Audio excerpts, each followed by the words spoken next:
Let me switch the camera for that. So here we have the parts of speech. You are already provided with these notes in the assignment section. You can go there and find these out. So let us start. First of all, parts of speech, as I told you, are those जो क्या करते हैं एक साथ मिलके एक sentence बनाते हैं. जैसे I love my India.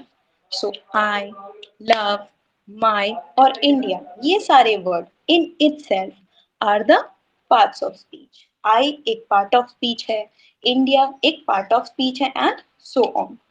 So now ये जो parts of speech होते हैं वो टोटल 8 टाइप्स के होते हैं.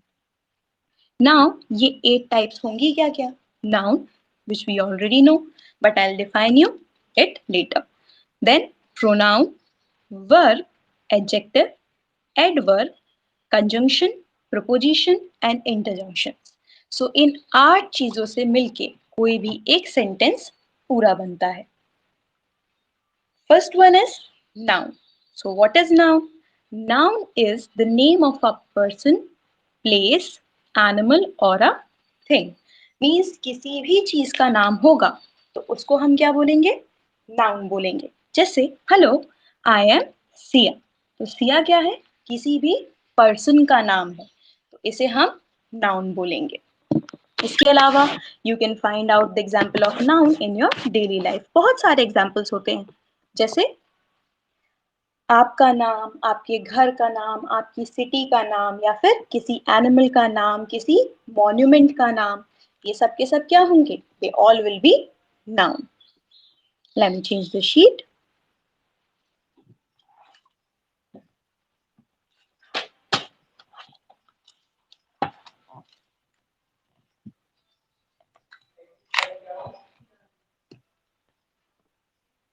So after that, next one is a pronoun. Now what is pronoun? Pronoun वो सारे words होते हैं which are used in place of a noun, जो हम किसी भी noun की जगह यूज करते हैं. जैसे हमने फर्स्ट सेंटेंस में क्या देखा था? I love my India. तो I की जगह क्या होगा? I का यानी मेरा नाम होगा. So I को हमने किसकी जगह यूज किया है? एक नाउन की जगह. तो I क्या हो गया? एक प्रोनाउन हो गया. For example, I have a book. So who have that book? I. I means your name, my name, whoever saying the sentence, उसका name यानी उसका नाम will be the actual thing जो यहाँ रखी होनी चाहिए. लेकिन उसकी जगह हमने क्या लिखा? I लिखा. तो ये हो गया pronoun. He likes to play guitar. So यहाँ he कौन है? कोई ना कोई बॉय है जिसका नाम यहाँ होना चाहिए, जिसको गिटार प्ले करना पसंद है. So he will be pronoun. Next is verb. So as we already know since childhood, a verb is a word which is used to show some action. Means जब भी हम किसी action यानी किसी verb को शो करते हैं कि कोई काम किया जा रहा है तो उसको हम क्या बोलेंगे? एक वर्ब बोलेंगे. For example, Ritu place piano. तो यहाँ पे प्लेइंग द पियानो, पियानो को प्ले करना क्या है? एक वर्क है, एक काम है जो कि किया जा रहा है. सो हम इस प्ले वर्ड को क्या कहेंगे? Verb. Next is Meenu eats cake. So Meenu क्या कर रही है? ईट कर रही है. So eating is a work, एक काम है तो ये क्या हो जाएगा? वर्ब हो जाएगा. Similarly there are many sentence like playing, singing, eating, dancing और doing exercise. So ये सारे के सारे वर्ड्स किसको डिनोट करेंगे? वर्ब को.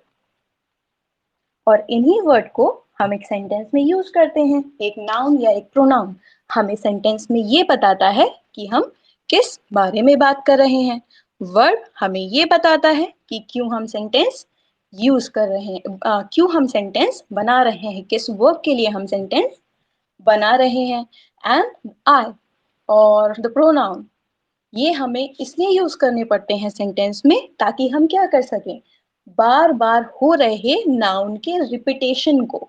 रिपीटेशन मीन्स किसी भी चीज का बार बार आना.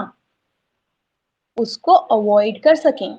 जैसे Meenu eats food and Meenu goes to park after Meenu has finish her food और केक।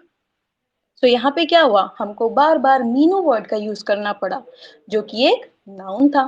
तो हम क्या कर सकते हैं, मीनू ईट eats the cake, then she goes to park after finishing it and so on। हम क्या करते हैं, बार बार नाउन को आने से रोकने के लिए या कम करने के लिए हम प्रोनाउन का यूज करते हैं। इससे दो बेनिफिट होते हैं, एक सेंटेंस छोटा हो जाता है, दूसरा हम क्या करते हैं, सेंटेंस का जो फॉर्म है उसको पहले से ज्यादा पिक्चरेबल, पोस्टेबल या फिर रिप्रेजेंटेबल बना पाते हैं। So coming to the next one, which is adjective. So an adjective is a word which tells us something about a noun or a pronoun. अब कैसे बताएगा एक adjective? Take an example. Ritu is an intelligent girl. So Ritu क्या है? Intelligent है। कैसी है? Intelligent है। कौन है? Ritu.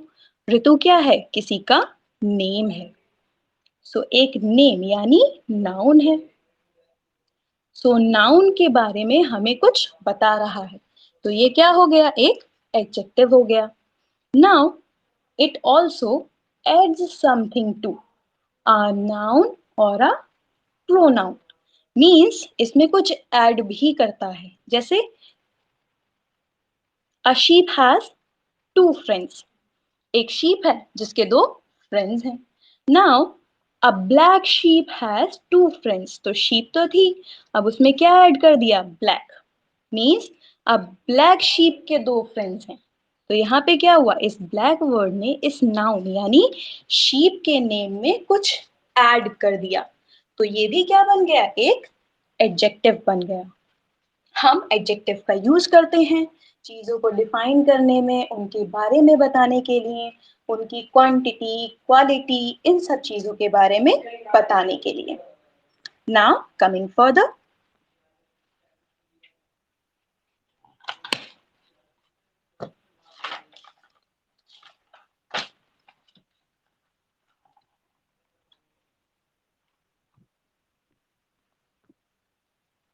We are almost done with the parts of speech. आगे आने वाले जितने भी पार्ट ऑफ स्पीच हैं वो सब उन्हीं का एक्सटेंशन है जो हम पढ़ चुके हैं। जैसे एडवर्ब, अब एडजेक्टिव क्या कर रहा था, किसी भी नाउन के बारे में स्पेशलिटी बता रहा था या उसमें कुछ ऐड कर रहा था। लेकिन एडजेक्टिव क्या करते हैं, वही काम करते हैं जो एडवर्ब्स, सॉरी, एडवर्ब्स वही काम करते हैं जो एडजेक्टिव कर रहे थे। लेकिन एडवर्ब क्या करेंगे, नाउन के लिए वो काम नहीं करेंगे, ना ही प्रोनाउन के लिए करेंगे। मीन्स जिन दोनों के लिए एड समथिंग का काम या फिर टेलिंग समथिंग अबाउट का काम कौन कर रहा था, एडजेक्टिव कर रहा था। उन सबको छोड़ के यानी वर्ब, एडजेक्टिव और कोई दूसरा एडवर्ब, इनके बारे में जो कुछ हमें बताएगा, मीन्स टेल्स अस या फिर एड्स समथिंग, उसको हम कहेंगे एडवर्ब। जैसे अनमोल रीड्स क्वाइट क्लियरली। सो यहाँ पे क्या हुआ, quite means quite clearly is बहुत अच्छे से पढ़ता है। इफ आई से अनमोल रीड्स क्लियरली, तो क्या हुआ, अच्छे से पढ़ता है, क्वाइट क्लियरली बहुत अच्छे से पढ़ता है। यहाँ रीडिंग क्लियरली, अच्छे से पढ़ना क्या था, एक एडजेक्टिव था, क्योंकि ये अनमोल की क्वालिटी बता रहा था। लेकिन ये जो वर्ड क्वाइट है, इसने क्लियरली की भी स्पेशलिटी बताई, इसमें भी एड टू किया, तो ये क्या बन गया, एक एडवर्ब बन गया, क्योंकि एक एडजेक्टिव के बारे में भी हमें बता रहा है। तो अब हमारे पास क्या हुआ, दो सेक्शन हो गए, एक एडजेक्टिव और दूसरा एडवर्ब। एडजेक्टिव क्या करेगा, नाउन और प्रोनाउन के लिए होगा। एडवर्ब नाउन और प्रोनाउन के अलावा बाकी सबके लिए होगा। Are you clear about this? Now coming further, preposition. A preposition is a word placed before a noun or a pronoun or a noun equivalent to show its relation to other words of the sentence. Means वो सारे words जो किसी noun या pronoun या फिर ऐसा कोई phrase या clause जो noun के ही equivalent हो, means noun के ही बराबर हो, उसको sentence से जोड़ते हैं. जैसे a man is sitting under a tree. Tree क्या है? नाउन है. नाउन को अंडर ने इस बाकी बचे हुए sentence a man is sitting से जोड़ा, तो ये अंडर क्या हो गया? प्रपोजिशन हो गया. Hope you will be clear about it. Now, जब यही काम सेंटेंस से नाउन या प्रोनाउन को जोड़ने की जगह हम क्या करें? किसी फ्रेज को, क्लॉज को या फिर एक पूरे सेंटेंस को जोड़ें.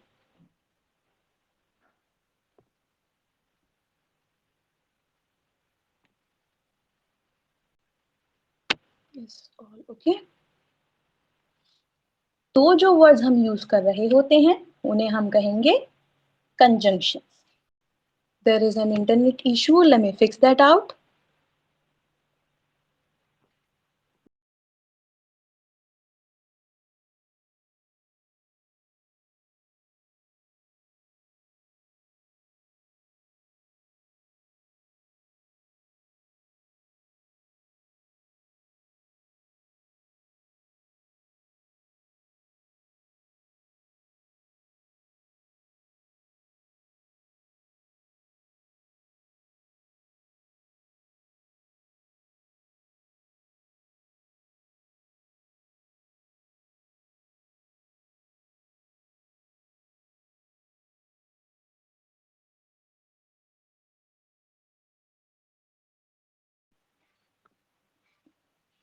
Okay, the issue has been resolved. So, what happens is run fast or you will miss the bus. Now, you will miss the bus. ना तो ये नाउन है, ना ही ये प्रोनाउन है. ये अपने आप में क्या है? एक पूरा क्लॉज है. क्लॉज क्या होता है? We will do with the class, जिसमें हम क्लॉज के बारे में पढ़ेंगे. ये अपने आप में सेपरेट टॉपिक है, but let me tell you about clause. वो सारे ग्रुप ऑफ वर्ड्स जिनका एक कंप्लीट सेंस होता है और जो एक सेंटेंस के साथ एडेड होते हैं, उनको हम क्लॉज कहते हैं. इसके बारे में ब्रीफ में हम बाद में पढ़ेंगे. तो अब यहाँ पे क्या था? रन फास्ट एक फ्रेज था जो कि एक क्लॉज के साथ जुड़ा थ्रू और. तो ये और क्या हो गया? एक कंजंक्शन हो गया, क्योंकि ना तो ये नाउन को सेंटेंस से जोड़ रहा है, ना ये प्रोनाउन को जोड़ रहा है. अगर नाउन और प्रोनाउन को जोड़ता तो प्रीपोजिशन होता, लेकिन इन दोनों के अलावा अगर किसी भी चीज को सेंटेंस से जोड़ता है तो हम उसको कंजंक्शंस कहते हैं. जो वर्ड हम कंजंक्शन की तरह यूज करते हैं और प्रीपोजिशन की तरह यूज करते हैं वो बिल्कुल सेम होते हैं, उनमें कोई डिफरेंस नहीं होता है, लेकिन सिर्फ उनके यूज में डिफरेंस होता है. प्रपोजिशन नाउन और प्रोनाउन के लिए यूज होता है. कंजंक्शन एक फ्रेज, एक क्लॉज या फिर एक और सेंटेंस के लिए यूज होता है. Now coming to the last one, which is interjection. Interjection वो सारे वर्ड्स होते हैं जो किसी भी सेंटेंस के पहले एक्सट्रीम फीलिंग्स को दिखाने के लिए यूज होते हैं. ये फीलिंग्स क्या होंगी? हैप्पीनेस, जॉय, सॉरो, ग्रीफ, इन सबको ये दिखाएंगी. जैसे hurrah, hurrah shows happiness, excitement. Alas, it shows sorrow. Oh, जैसे for example I will give you a sentence. वो, it was a nice match. So here in this sentence ये वो क्या कर रहा है? फीलिंग्स को शो कर रहा है. ऐसे वर्ड्स को हम कहते हैं एक्सक्लेमेटरी वर्ड्स और इंटरजेक्शंस, जो हम एक्सक्लेमेटरी सेंटेंसेस में यूज करते हैं. So this is all about the lecture. Due to due to some reasons, I couldn't do it on the board, so I have taken it on the sheet. But from the next time, I'll try that I can take the class on board as well. Hope you liked the video. If you did so, please share with your friends as well.